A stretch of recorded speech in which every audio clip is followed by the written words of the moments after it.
Hi there, I'm Adrienne Pringle from Beyond the Studio. I'm a certified music therapist and a registered psychotherapist. And today I'm going to talk about staying well in our work, both preventing burnout and navigating compassion fatigue.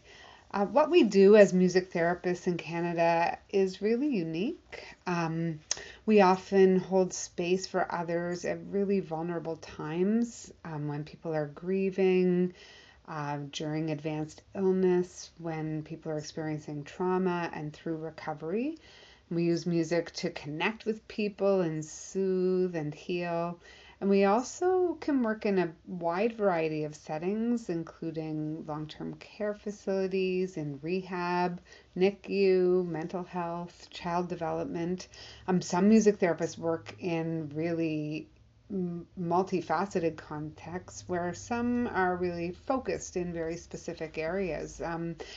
And wherever it is we're working, we know that our work can be really meaningful and rewarding, and it can also be emotionally and physically taxing for us. And we also have to navigate complex systems, and sometimes we work in isolated roles. And so the risk for burnout and compassion fatigue can be very real for us. And as we know, this is the case for many, many helping professionals and people who work with vicarious trauma, day in and day out in their work. So, just to define the terms, burnout is a state of chronic physical and emotional exhaustion, and it can also be accompanied by cynicism or feeling a reduced sense of accomplishment, and it builds gradually. So sometimes it can really go unnoticed, and then symptoms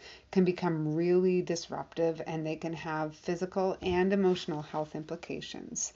Compassion fatigue is different than burnout. It's a more specific emotional experience, and it's actually normal and expected for therapists and healthcare workers and other helping professionals who are impacted by a workplace that is emotionally weighty or heavy or traumatic.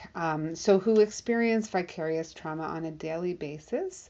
Um, exposure to the suffering of others, it is common and expected amongst many helping professionals, but compassion fatigue itself is normal. Sometimes we have really great days, and some days can be really difficult. And we need to find ways to remain healthy and, ride the waves of recognizing when things are more taxing on us and we're having a more difficult day or feeling more fatigued.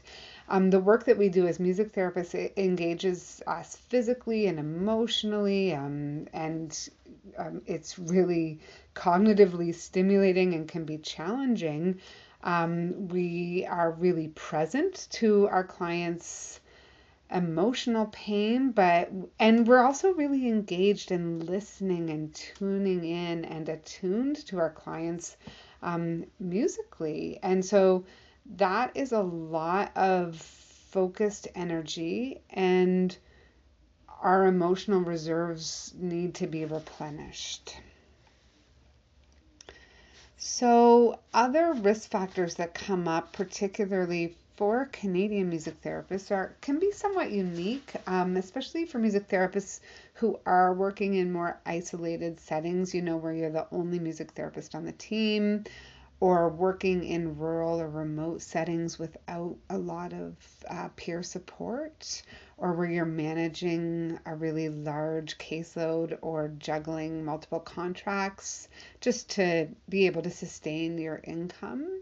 And also the challenge of navigating long wait lists and underfunded healthcare systems, or the emotional labor that can be connected to systemic injustice or trauma or grief. So many music therapists in Canada are also business owners, supervisors, advocates, and we can wear a lot of hats, and we can switch those on and off throughout the day, and we can be pulled in a lot of directions. So some signs that some compassion fatigue or even symptoms of burnout might be coming up for you, or that you might be struggling. Some signs would be maybe feeling emotionally numb, or feeling disconnected from your clients or music, or feeling constantly tired even after you rest, or dreading going to work, or engaging in clinical work that once brought you joy, feeling like you've lost your creative spark, or um, feeling like you don't want to engage with music outside of work, and even experiencing irritability or brain fog or a sense of hopelessness. So, if any of these things are resonating, you aren't alone, and it's not a reflection of your competence or commitment in any way, but it is a sign that you might want to lean into something a little bit different. And I have some ideas to share with you. The first one being how you check in with yourself. So, how you engage in reflective practice, and doing this in a way that flows well with your day. So, it could be journaling, it could be writing things down, or it could be talking to a notes app or a voice memo, or playing music, or creating art.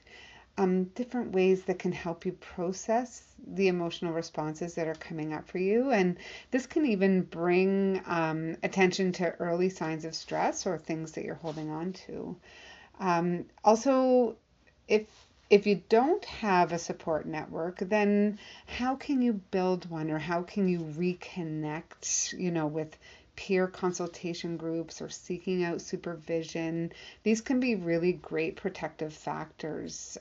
Also, getting involved if you have a regional or provincial association of colleagues, and then having a space where you can engage in peer supervision, or engage candidly with other therapists and others who can really relate to what it is you're doing. I always say attending professional development days or AGM days, when these opportunities come up, it can be really invigorating, and it can really reconnect us to the why for our work.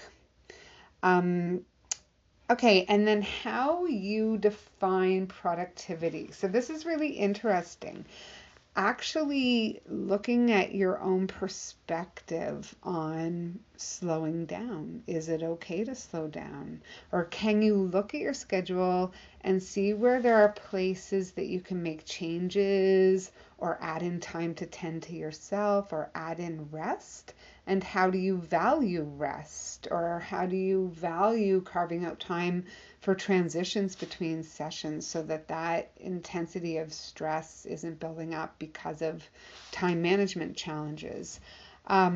Even carving out time for your administrative work. This can be, a catch up time for all of those tasks that have to be done but are really difficult to prioritize during busy clinical days. Sometimes burnout builds up because your mindset equates your worth with your productivity rather than rest. So that's something that could be important to reflect on in supervision, or in your own therapy, or in your own journaling. Um, Music, staying connected to music and your own relationship with music is highly valuable. Making sure that you have time to play or write or listen to music that's purely for you, away from therapeutic goals or outcomes. So, really protecting your own relationship with music. And then looking at your workplace settings. So, whether you're in employment position or in private practice, taking a look at how you're compensated, and is that fair? Is your caseload manageable? Do you have clear boundaries in your workplace? Boundaries are a professional strength. Um, if this is something you find you're struggling with, I do really strongly urge you to bring this to supervision, or to peer supervision, or look at what you could change to create more of a balance within your workday and your work-life balance. And sometimes the best thing that you can do for yourself is to connect with a therapist for you. So it's extremely important. It helps you really understand the perspective of being a client or a patient or someone who's participating and engaging in therapy, but also to help you learn more about yourself, cultivating your own self awareness. And it will only benefit your clients for you to do this kind of work. A lot of music therapists are highly sensitive, and there's some really wonderful information you can find learning more about what it means to be a highly sensitive person and how some of the traits show up for you. Um, okay, I know everybody knows this, but I have to say I would be remiss if I didn't just touch upon your taking care of your physical well-being because our work is physically demanded and you need to treat your body like the instrument that it is, and always nurture yourself with water, with nourishing food, and move your body and get outside and breathe deeply. For me, when I need to recover or refresh myself, water is always the answer, whether I'm drinking it and bringing it into me or whether I'm getting in it and swimming or bathing. It helps me reset and find my calm place, especially when everything around me feels chaotic. So, I want to finish off with asking you to stay connected to your why. So, why did I enter this field? Why am I working in a helping profession? And yes, of course, we do our work to make a living, but what else? And how does this connect to your values and your own sense of purpose? So, preventing burnout isn't about toughing it out, it's about recognizing that the work that we do requires us to be emotionally present. And that in turn demands that we care for our own inner world.